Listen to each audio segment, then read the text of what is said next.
All right, guys, so let's look at the pass here. Sometimes when you're passing the guard here, you're trying to get around and get inside this elbow-knee space, which I've covered a lot in my videos before. But the guy's gonna be really tight with this elbow-knee space. It can happen when you do a Toreando pass. It can be you do a knee cut or something and you kind of get blocked out. It can even happen like if you're doing a leg weave or something. Just at some point, you get around here and this is tight to finish. So the position we're gonna look at finishing from is here in the north-south. It's a super effective way to get through either a guy who's like really strong with the elbow and knee tight, or if they're like really flexible and they bring their legs up. It's a great way to finish against either one of those situations.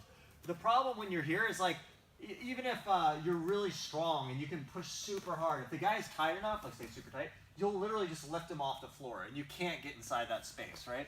And if the guy's super flexible trying to finish inside, sometimes it can be really tough because this leg comes over the top, right?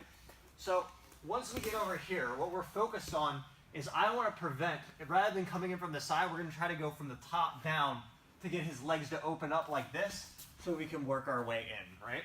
So what we want to focus on is getting his knees away from his chest. So once I get around, however I got here, what I want to focus on is wide legs like this and dropping my head into like the ribs, stomach area, okay? I'm going to try to focus my hands to get this kind of upward grip on the knees to try to lift his knees up, right?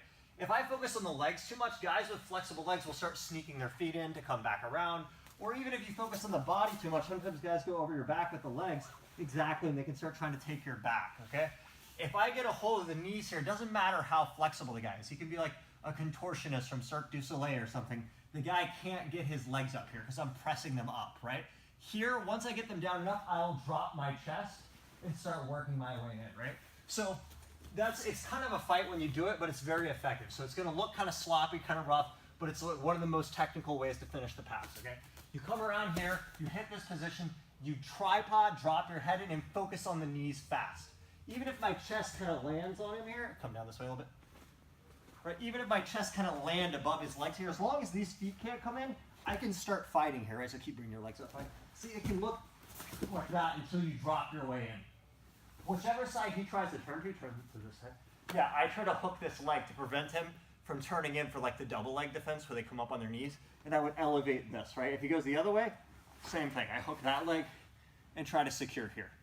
Could be from a knee cut, like in the video in the start where you hit the knee cut here, we go around, boom, he starts coming up with his legs, and I start digging my way in, rolling the legs up.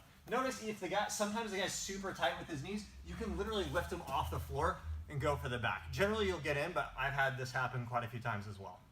Okay?